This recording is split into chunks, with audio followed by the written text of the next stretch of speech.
2025 के चुनाव में मैं कहिए तो मैं लिख के दे दूं कि तेजस्वी यादव की जो पार्टी है, कश्मीर से लेकर कन्याकुमारी तक है, भारत एक है। जब वो खुद अपने जात पप्पू यादव का नहीं हुआ तो भैया क्या शहजादा खान और क्या 2025 में आपको ऐसा पटखनी देगा ना कि आपको पछिया का दर्द पूर्वा में पता चलेगा। क्या नाम हुआ मेरा? मेरा नाम मयंक कुमार हुआ। कहाँ के रहने वाले हैं? मैं पटना का ही रहने वाला हूँ। और ये प्रशांत किशोर से जुड़ने आए हैं, तो प्रशांत किशोर में ऐसा क्या प्रभावित कर रहा है? और भी तो युवा नेता है बिहार में। सबसे बड़ा जो इनके पास जो इनके यूएसपी कहिए वो इनका चुनावी मैनेजमेंट है, जो कि ये पहले से करते आ रहे हैं। इसके अलावा इनकी खासियत ये है कि इनके पास जो भी लोग हैं वो बहुत ही मोटिवेटेड हैं, और मोटिवेटेड इसलिए हैं क्योंकि बिहार को जो ज़रूरत है एक ऐसे लीडर की, एक ऐसा सिस्टम की जिसमें कि सारे लोग जो हैं वो एक साथ मिलकर बिहार को आगे बढ़ा सकें। और ये किसी भी पार्टी में मुझे नहीं दिख रहा है अभी। हर आदमी आज के डेट में किसी न किसी पार्टी से जुड़ा हुआ था पहले, लेकिन जब प्रशांत जी आए तो उनको एक उम्मीद की किरण नज़र आई। तो मुझे लगता है कि ये उम्मीद की किरण उनको इसलिए नज़र आई कि इनके पास कुछ काबिलियत है, और सबसे बड़ी बात है कि इनके पास एक टेक्नोलॉजी जो है ये बहुत ज़्यादा यूज़ करते हैं। सोशल मीडिया टेक्नोलॉजी इसको बहुत ज़्यादा यूज़ करते हैं, और ऑलरेडी ये पढ़े लिखे भी हैं और बहुत एक्सपीरियंस भी हैं। तो ऐसा आदमी जब कुछ नया बनाता है, कुछ नया सिस्टम बनाता है, जो अभी जन स्वराज पार्टी बनने जा रही है 2 अक्टूबर को, तो वो बाकी लोग को तो टक्कर तो दे ही पाएगा। और मुझे लगता है कि आगे आने वाले जो चुनाव हैं 2025 में जो चुनाव होने वाला है उसमें बहुत बहुमत के साथ जो पार्टी बनेगी वो चुन के आएगी, क्योंकि चुनाव लड़ना और लड़ाना ये तो इनको ऑलरेडी आता है।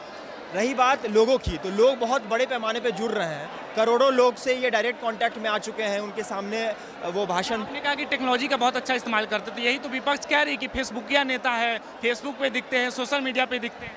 मतलब आज के डेट में अगर कोई आदमी फेसबुक का, यूट्यूब का इस्तेमाल नहीं कर रहा है तो समझिए कि वो पिछड़ रहा है। तो अगर जो पार्टियाँ कह रही हैं कि फेसबुकिया नेता है या यूट्यूबिया नेता है, जो व्यक्ति इस्तेमाल नहीं कर रहा है वो समझिए पीछे हो रहा है। जहाँ तक बात है पार्टियों की, तो उनको भी अपना स्ट्रक्चर बदलना पड़ेगा। ये टेक इट फॉर ग्रांटेड लेना बंद करना पड़ेगा कि जनता जो है इस जात के नाम पे ऐसे बांट देंगे, धर्म के नाम पे ऐसे बांट देंगे और हमको वोट मिल जाएगा। पहले आया है, लेकिन अब जो है ऐसा नहीं होगा, क्योंकि युवा लोग हैं, इनके पास दिमाग है, अपना सोचने का क्षमता है, कुछ नया करने का क्षमता है। तो मुझे नहीं लगता कि अब जो है जनता है इनके बुलावे में आने वाली है। और भी तो 2 युवा नेता है, चिराग पासवान है, तेजस्वी यादव कह रहे हैं 15 अगस्त के बाद हम भी पद यात्रा पे निकलेंगे। तो सारे नेता पद यात्रा कर रहे हैं, इससे कुछ बदलता है जमीन पे? देखिए, पद यात्रा कर रहे हैं तो अच्छी बात है, जनता के बीच में वो जाएं। अभी तक वो उनके दिमाग में क्यों नहीं आया? अभी तक उनके दिमाग में आना चाहिए ना कि हाँ पद यात्रा करना चाहिए। अब उनको लग रहा है कि प्रशांत जी कर रहे हैं तो हम भी करें। अच्छी बात है, जनता के बीच में जाएं, जनता की एक्चुअल समस्या समझें। जनता को टेक इट फॉर ग्रांटेड लेना बंद करें, क्योंकि जनता को टेक इट फॉर ग्रांटेड लीजिएगा तो जनता आपको पटक देगी, कभी किसी न किसी चुनाव में पटक ही देगी। तेजस्वी यादव तो ये प्रशांत किशोर की जो टीम काम कर रही है जमीन, उनको कह रहे थे 5 स्टार टेंटों में रहते हैं, वो क्या जाने का जमीनी है। मैं खुद देख रहा हूँ, मैं देखा हूँ लोगों को कितने परेशानी में रहते हैं वो। और कोई आदमी अगर व्यवस्था बना के एक प्रॉपर सिस्टम से चल रहा है और गांव-गांव 2 साल से घूम रहा है, तो उसको स्वाभाविक सी बात है, अपोजिट पार्टी हैं तो वो कुछ ना कुछ बोलेंगे। रही बात तेजस्वी यादव की, तो तेजस्वी यादव के बारे में मैं ये कहूँ कि उनके पास इतना भी ज्ञान नहीं है कि वो प्रशांत किशोर जी का तो छोड़िए, अगर मुझे भी कहा जाए कि मेरा पीए रखने के लिए, तो मैं उनको अपना पीए नहीं रखूँगा। मुख्यमंत्री रह चुके हैं बिहार, उप मुख्यमंत्री रह चुके हैं, जनता ने उन्हें चुना था। लेकिन मैं भी व्यापारी हूं, मैं अपना काम धंधा करता हूं। अगर मुझे कहा जाए कि 9वीं फेल को रखने के लिए, तो 9वीं फेल को मैं अपना पीए भी ना रखूं। तो हर मन से कहते हैं कि हमने बहुत रोजगार दिया अपने कार्यकाल। मैं आपको कहता हूं, मैं आपकी बात का जवाब देता हूं, लेकिन मैं आपको कहता हूं कि 2025 के चुनाव में मैं कहिए तो मैं लिख के दे दूँ कि तेजस्वी यादव की जो पार्टी है उनको ऐसी मुँह की खानी पड़ेगी कि फिर वो मुँह दिखाने के लायक नहीं रहेंगे। और सभा में तो अच्छा परफॉर्मेंस रहा आरजेडी। परफॉर्मेंस अच्छा कैसे कहिएगा आप अच्छा कैसे कहिएगा? जब तक सीटों पे लड़ा लालटेन, 26 सीटों पे और 4 सीटें ही आई, तो अच्छा परफॉर्मेंस कैसे कहिएगा? 0 पार्टी थी, 0 सांसद थे, 4 आ गए। ठीक है, 0 पार्टी थी, 0 सांसद थे, तो उस समय उन्होंने 26 सीट पे नहीं लड़ाई लड़ी थी। इस बार उन्होंने 26 सीट पर लड़ाई लड़ी और 4 ही उम्मीदवार उनका विजयी हुआ, तो प्रतिशत आप निकाल लीजिए। हैं, जब विधानसभा में उनके सबसे ज़्यादा सीट है 82 या पता नहीं कितना 83 हैं, और उसमें उनका 4 सांसद आता है, तो ये तो उनकी हार है। भी कह रहे 15 अगस्त से हम भी पद यात्रा कर रहे हैं 15 अगस्त के बाद। देखिए राहुल गांधी भी किए थे भारत जोड़ो यात्रा। मैं उस समय कहा भारत कहाँ से टूटा हुआ है, कश्मीर से लेकर कन्याकुमारी तक के भारत एक है। तो भारत जोड़ो यात्रा क्या है, ये होती है नौटंकी हो रहा कह है। रहे मोदी जी तोड़ने की राजनीति करते हैं, हम जोड़ रहे हैं भारत जोड़ो। नहीं, आप तोड़ने की अगर महागठबंधन की सरकार बन जाती ना इस बार तो देश तो टूटा ही हुआ था, समझ लीजिए। जी जी, देश टूटा ही हुआ था। तो 26 पार्टियां नहीं, 26 या 28 पार्टियां जो भी महागठबंधन में थी, अगर महागठबंधन की सरकार बन जाती तो ये देश टूटा ही हुआ था 5 साल के अंदर में। वो तो अच्छा हुआ कि नीतीश कुमार ने पहले ही पल्ला झाड़ लिया, अब पल्ला झाड़ के चले गए। प्रशांत किशोर में आपको क्या अच्छा लग रहा है? आपने तो अपने जिंदगी में इतने सारे नेता देखे होंगे। प्रशांत किशोर लालू जी के भी साथ रहे, प्रशांत किशोर नीतीश कुमार के भी साथ रहे हैं। इनको बहुत लंबा तजुर्बा है, अनुभव है। आरजेडी के कई नेता ये कह रहे हैं कि सिर्फ पार्टी तोड़ने आए हैं, पार्टी तोड़ रहे हैं, आरजेडी के लोग को अपने में शामिल कर ले रहे हैं, भाजपा के जदयू के लोग को अपने में शामिल कर ले रहे हैं। अगर किसी को कहा जाए कि आप मेरे में शामिल हो जाइए, किसी को आप कहिए कि आप मेरे पार्टी में आ जाइए, तो आने बोलने से नहीं ना आएगा। किसी को मन होगा कि हाँ मेरा मन यहाँ नहीं मिल रहा है, तो मन नहीं मिल रहा है तो लोग चले जाते हैं दूसरे पार्टी में। तो दूसरे पार्टी में जा रहे हैं, कहीं ना कहीं उनमें कुछ कमी है, तब ना दूसरे की तरफ जा रहे हैं। उनको आत्म मूल्यांकन करना पड़ेगा, आत्म विश्लेषण करना पड़ेगा और ये देखना पड़ेगा कि हमने क्या क्या गलतियाँ की हैं बिहार के लिए। अब स्वाभाविक सी बात है, जब आप डेवलपमेंट नहीं कीजिएगा, लोगों के लिए कोई व्यवस्था नहीं कीजिएगा रोजगार का, तो हरियाणा, पंजाब, दिल्ली, मुंबई, बेंगलोर लोग जाता है, क्या करेगा। अभी भाजपा के सरकार में जो बजट पेश हुआ उसमें 1 करोड़ युवाओं को रोजगार देने की बात कर रही है मोदी सरकार, तो लग रहा है ये जमीनी हकीकत में इम्प्लीमेंट होगा या? मुझे नहीं लगता है, क्योंकि वादा भाजपा द्वारा पहले भी किया गया था रोजगार का कि हम इतने नौकरियां दे देंगे, लेकिन नौकरियां देना इतना आसान नहीं है। आपको सबसे पहले इन्वेस्टमेंट का व्यवस्था करना पड़ता है। बड़े बड़े जो इन्वेस्टर्स हैं उनको इन्वेस्टर समिट रखिए, उनको बुलाइए। भाजपा अपने राज्यों में कुछ हद तक इसमें सफल रही है, इसमें दो मत नहीं है। ऑलरेडी जो डेवलप राज्य थे, जैसे कर्नाटका हो गया, महाराष्ट्र हो गया, गुजरात हो गया, ये राज्य ऑलरेडी डेवलप थे पहले से, और सरकारें इसमें ध्यान इस पर दे रही थी इन्वेस्टमेंट पर। अभी सेमीकंडक्टर प्लांट लगने वाला था, तो ये सब महाराष्ट्र और गुजरात में चला जाता है ये सब प्लांट। तो ये सब बिहार को फायदा हुआ कि नहीं, ये पूछ। बिहार को बिल्कुल फ़ायदा नहीं हुआ। हम लोग तो इतने इतने एमपी चुन के भेजते हैं, वही तो प्रशांत जी हमारे जो नेता हैं वो कहते हैं कि इतने इतने एमपी चुन के हम भेजते हैं, फिर भी हमें यहाँ पर उनको बुलेट ट्रेन मिलता है और हमको यहाँ पर पैसेंजर ट्रेन भी नहीं मिलता है। तो बिहार को लोगों को इकट्ठा होना चाहिए, और नहीं होंगे तो फिर तो ये और पीछे चला जाएगा। अभी आप जीडीपी कैलकुलेट कीजिएगा, ये मेरा एनालिसिस है, आप विकिपीडिया पे देखिएगा, बिहार का जो जीडीपी है वो कई सारे अफ्रीकन कंट्रीज़ के बराबर का जीडीपी है।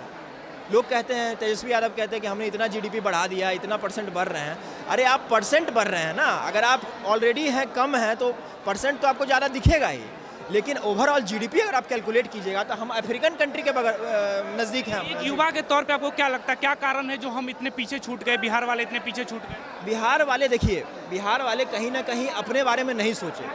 जो व्यक्ति, जो संस्था, जो लोग अपने बारे में, जो समूह, जो जाति जो अपने बारे में नहीं सोचेगा कि हाँ मेरा इसमें क्या बेनिफिट है, तब तक उसका भला नहीं होने वाला है। सरकार और पार्टियों को भी जिम्मेवार मानते हैं या फिर सिर्फ लोगों को ही जिम्मेवार? नहीं, लोग सबसे पहले जिम्मेदार हैं। सबसे पहले तो लोग ही जिम्मेदार हैं, क्योंकि पार्टियां तो उसी का रिफ्लेक्शन है ना। Our leaders are reflection of our society, हमारे सोसाइटी का ही वो रिफ्लेक्शन है। तो हम अगर बेटर हैं, हम अगर बदल रहे हैं, जैसे अभी बिहार बदल रहा है, सारे जगह इतना बड़ा योजना लेके चल रहे हैं, सब जगह लोगों को जुटा रहे हैं, तो जब जुटाएंगे, जब जुटान होगा लोगों का, तो स्वाभाविक सी बात है, पढ़े लिखे लोग हैं, पढ़े लिखे नेता हैं, ये जब चुन के आएंगे तो बिहार में बहुत कुछ बदलाव करेंगे। और सबसे ज़्यादा ज़रूरी है यहाँ नौकरियों की और शिक्षा की, स्किल डेवलपमेंट बहुत ज़रूरी। इसके लिए एक चीज़ मैं ऐड करूँगा, प्रशांत जी जो यूथ क्लब सब जगह खुलवा रहे हैं, यूथ क्लब मुझे लगता है कि बिहार के हर पंचायत में, हर प्रखंड में खुलना चाहिए। स्किल इंडिया की बात करें तो स्किल इंडिया हुआ सफल, डिजिटल इंडिया की? देखिए, स्किल इंडिया, डिजिटल इंडिया सब योजनाएं पेपर पे थी, इसको जब तक आप ग्राउंड पे इम्प्लीमेंट नहीं कीजिएगा, एक आखिरी व्यक्ति को उससे फ़ायदा हो रहा है कि नहीं।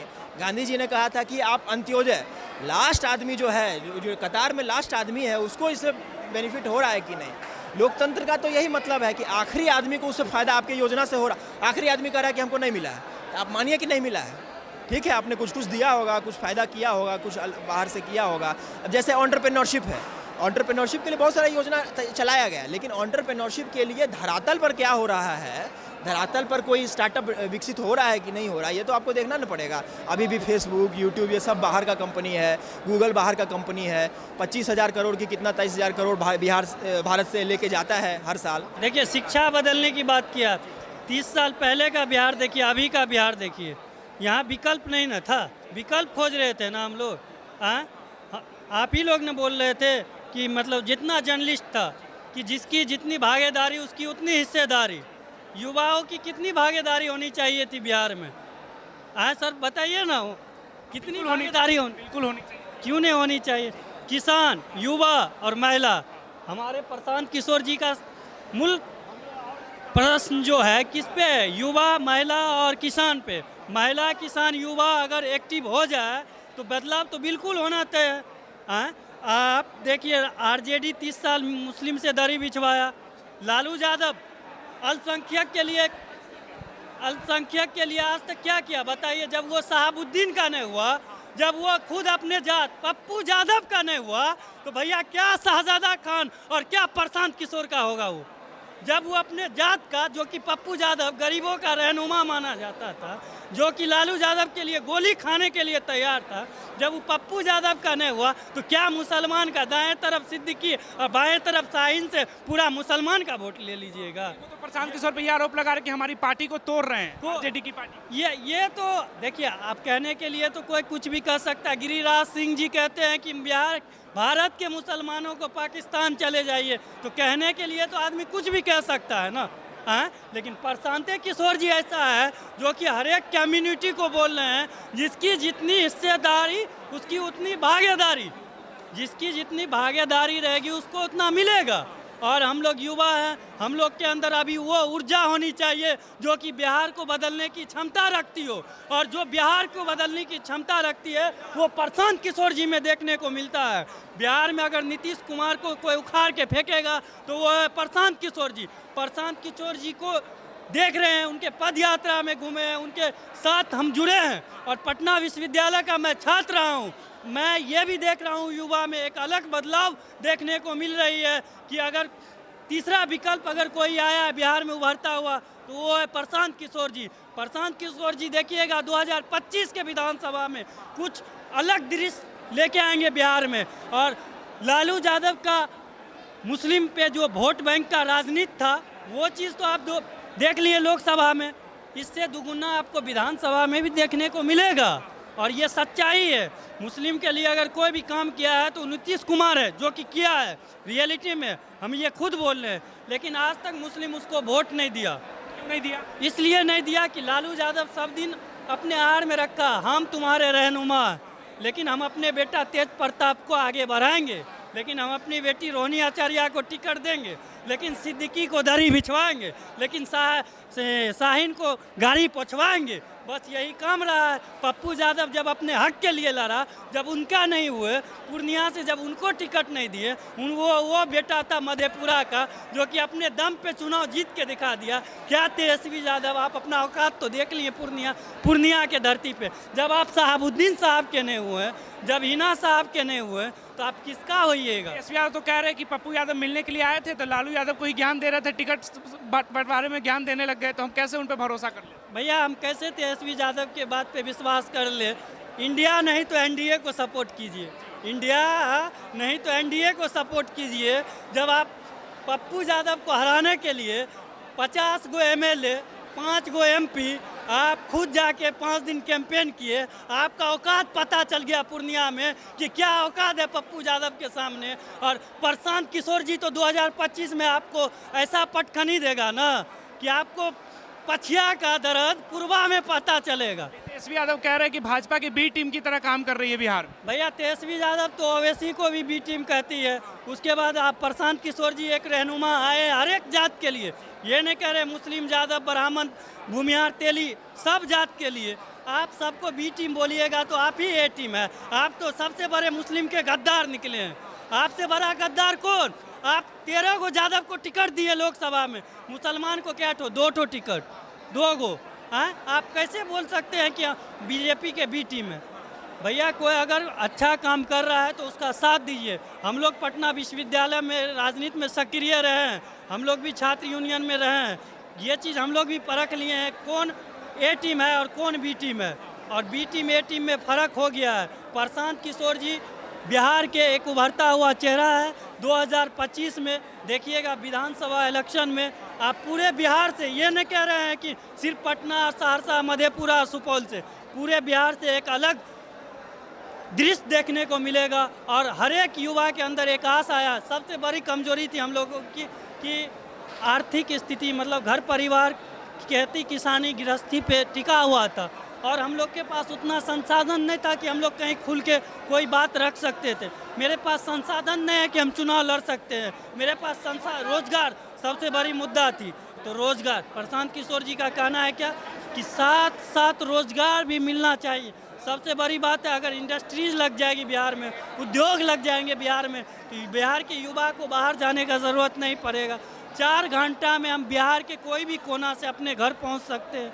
मेरे घर में मौत हो गया, मेरे घर में कोई दुर्घटना हो गया, मेरे घर में शादी विवाह हुआ, कहीं से भी तो हम 4 घंटा में पहुंच सकते हैं अपने घर।